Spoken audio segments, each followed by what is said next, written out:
Naramdaman din ang bagsik ng bagyong Pepito sa Baguio, kaya binabantayan doon ang mga landslide-prone area. At live mula sa Baguio City, may unang balita si Darlene Kai. Darlene?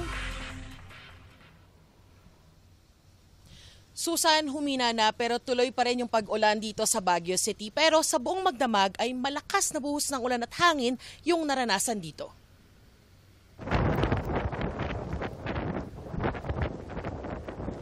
Kagabi naramdaman ang hagupit ng Typhoon Pepito sa Baguio City. Malakas at tuloy-tuloy ang buhos ng ulan na sinasabayan ng pabugso-bugsong hangin.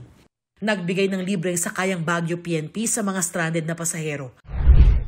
Buong araw ding naka-red alert ang lokal na pamahalaan. Pinalikas ng CDRRMO ang mga residenteng nakatira sa landslide-prone areas.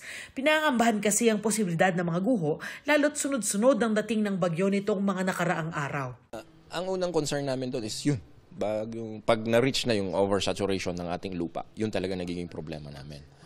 Luckily, may mga break tayo, mga 2 to 3 days na medyo umaraw. Unfortunately nga, if tuloy-tuloy pa rin na ganito until the year end, parang we're looking like yung sinasabi kong 4 to 5 na barangays, yun ang pinakatututukan namin. Isa sa mga lugar na yan ang Barangay Dominican Mirador, kaya pinayuhan ang mga residenteng lumikas. Ni-encourage po natin na mag-evacuate temporarily.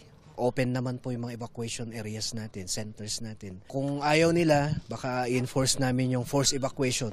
Inikutan din na makakawani ng lokal na pamahalaan ng mga bahaing lugar tulad sa Barangay Lower Rock Quarry na binabantayan ng pag-apaw ng City Camp Lagoon. Tinesting din ang early warning device sa lugar. Sarado ngayong araw ang mga public park na kilalang tourist destinations. Ang akin lang advice sa ating mga kababayan na gusto umakyat dito, wag ho muna ngayon.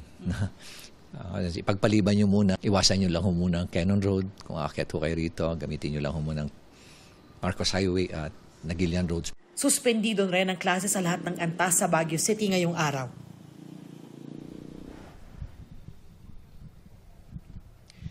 Susan, nandito ako sa Burnham Park. Kapag ganitong oras, usually sa normal na panahon, maraming tao dito, marami nang namamasyal at nag-eehersisyo. Pero katulad ng nakikita nyo ngayon ay walang katao-tao.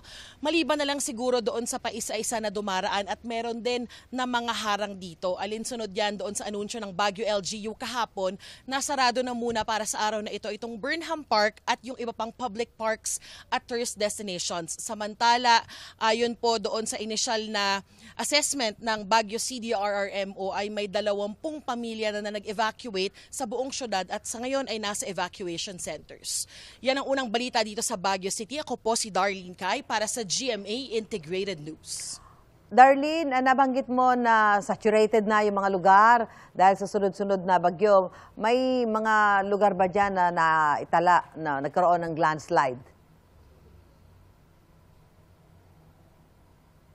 Susan, kanina lang kausap ko yung mga kawani ng CDRRMO at sa initial assessment nila ay wala pang naitalang landslide o pagguho ng lupa, pati na rin pagbaha dito sa Baguio City. Pero syempre, sa buong araw ay patuloy naman yung pagbabantay nila. Susan. Yung pagtigil ng ulan dyan sa kahangin, kailan nyo naramdaman, Darlene?